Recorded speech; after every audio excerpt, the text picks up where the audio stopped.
जय श्री गुरुदेव। आप सबका बहुत बहुत स्वागत है आज के इस वीडियो में। छोटा सा वीडियो है और बहुत महत्वपूर्ण वीडियो है। जो भी साधक साधना करते हैं, जो लोग साधना नहीं भी करते हैं, उनके लिए भी बहुत महत्वपूर्ण है। एक साधक है, उनका प्रश्न है कि कई बार हमारे मन में कुछ ऐसा भाव उठता है या ऐसी इच्छा उठती है जो हमारे लिए सही नहीं है, और गुरुदेव कहते हैं कि बेटा देखो, समर्पण कर दो हर चीज़ का, तुम्हें कुछ नहीं करना है, तुम नाम जपो, ध्यान करो, और जो कुछ भी करना है वो आंतरिक गुरु जो है, आंतरिक शक्ति जो है, वो तुम्हारी सहायता करेगी। बुरी आदतें जो हैं वो अपने आप छूट जाएंगी, बुरी इच्छाएं जो हैं वो अपने आप छूट जाएंगी, क्रियात्मक परिवर्तन आ जाएगा। तो साधक ये सोचते हैं कि अब मेरे मन में कोई ऐसी इच्छा उठ रही है जो मेरे शरीर के लिए ठीक नहीं है।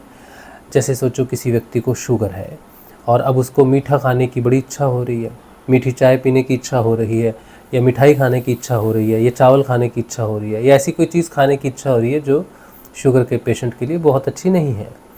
अब वो ये सोच रहा है कि मेरी इच्छा तो हो रही है, मैं अपने मन से अपने आप को कंट्रोल करूं या गुरुदेव पर छोड़ लूं, खा लेता हूं।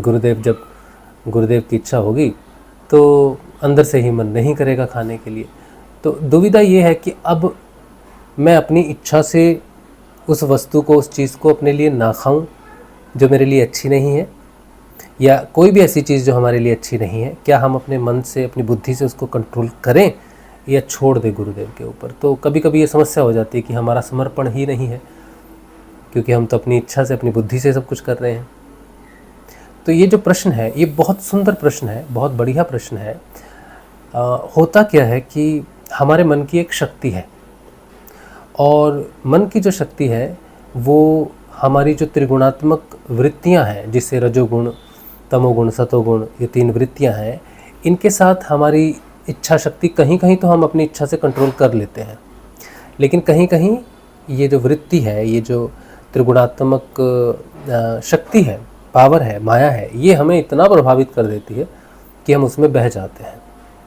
और ये कई क्षेत्रों में होता है। जैसे किसी को क्रोध बहुत आ जाए, और कोई जानता है कि क्रोध मेरे लिए अच्छा नहीं है, लेकिन फिर भी क्रोध आ जाता है उसको। किसी को ईर्ष्या के संबंध में ये समस्या हो सकती है। इस तरह से किसी भी क्षेत्र में समस्या हो सकती है हमको, कि हम कंट्रोल नहीं कर पाते। तो होता ये है कि साधक जब नाम जपता है धीरे धीरे, तो ये सारी चीज़ें बढ़ने लगती हैं। जब ये चीज़ें बढ़ने लगती हैं तो साधक जब क्रोध में आता है या उसकी कोई इच्छा जागृत होती है, तो उसको इस बात की चेतना रहती है कि ये गलत है। बस इतनी ही अवेयरनेस काफ़ी है एक साधक के लिए कि जो भी घटना घट रही है मन में, बुद्धि में, या जीवन में जो घटना घट रही है, उसको मैं देख तो रहा हूँ, लेकिन मैं कंट्रोल करने की शक्ति में नहीं हूँ, या निर्णय लेने की शक्ति में नहीं हूँ कि मैं क्या करूँ। तो ऐसे समय में सहज भाव में रहना चाहिए, सहज भाव में रहना चाहिए।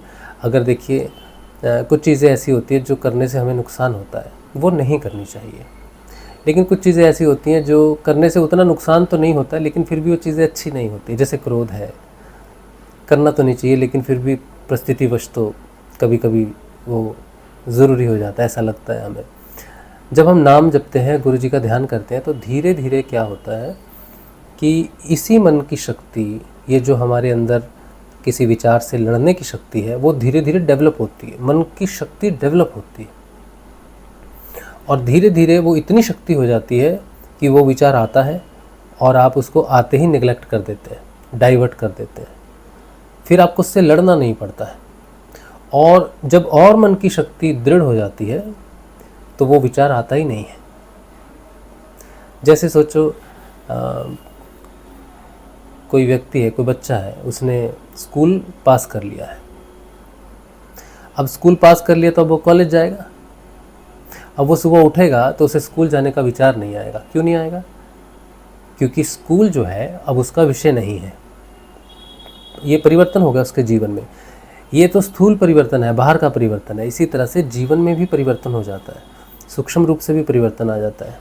जिन चीज़ों पर मन विजय प्राप्त कर लेता है बार बार लड़कर, या बार बार उन चीज़ों का साक्षात्कार करके, फिर वो चीज़ें प्रस्तुति नहीं होती, सामने ही नहीं आती, तो लड़ने की ज़रूरत नहीं, निर्णय लेने की ज़रूरत नहीं। तो साधना से, गुरु के ध्यान से, गुरुदेव कुछ कंट्रोल करते हैं ऐसा नहीं है। अगर गुरुदेव सब कुछ कंट्रोल करेंगे तो हम कभी भी दृढ़ नहीं हो पाएंगे, हमारी मन की शक्ति कभी नहीं बढ़ेगी, हम खड़े नहीं हो पाएंगे अपने पैरों पर। तो गुरुदेव के नाम जप से, उनके ध्यान से मन की शक्ति बढ़ती है। और जब तक मन की शक्ति किसी वृत्ति को, किसी इच्छा को पार करके उससे ज़्यादा शक्तिशाली नहीं हो जाती, तब तक युद्ध चलता रहता है। और आपको अपनी बुद्धि का उतना ही प्रयोग करना है जितना कि आपको किसी प्रकार का भारी नुकसान ना हो।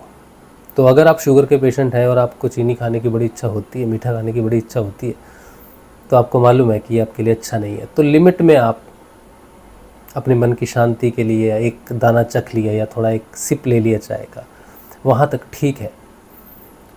लेकिन अगर आप सब कुछ गुरुदेव पर छोड़ देंगे और वो काम करेंगे, गलत काम करेंगे, तो सही नहीं है, क्योंकि आपके मन की शक्ति अभी बढ़ रही है, धीरे धीरे बढ़ेगी। तो नाम जपना चाहिए, ध्यान करना चाहिए, और एक समय आता है जब मन विजयी हो जाता है, फिर मन गिरता नहीं उसमें।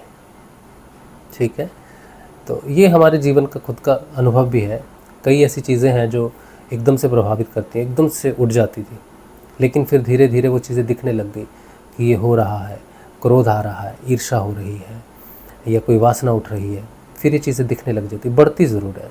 साधक के लिए इनका साक्षात्कार बहुत ज़रूरी होता है। आप आज साधक बने, नाम जपना शुरू किया और कल सारी वृत्तियाँ, सारे दोष सब खत्म हो गए, ओवरनाइट ट्रांसफॉर्मेशन हो गया, ऐसा नहीं होता है। समझे, गड्ढा कितना गहरा है, कभी कभी उसमें गिर के ही पता चलता है, और एक बार गिर जाए, पता चल जाए, तो फिर आगे गड्ढों में नहीं गिरता व्यक्ति।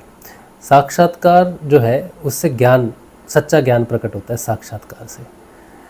ठीक है, तो मन की शक्ति दृढ़ होगी, नाम जप से, ध्यान से, धीरे धीरे होगी, धीरे धीरे साक्षात्कार करते करते होगी।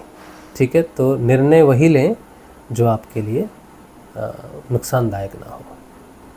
जय श्री गुरुदेव।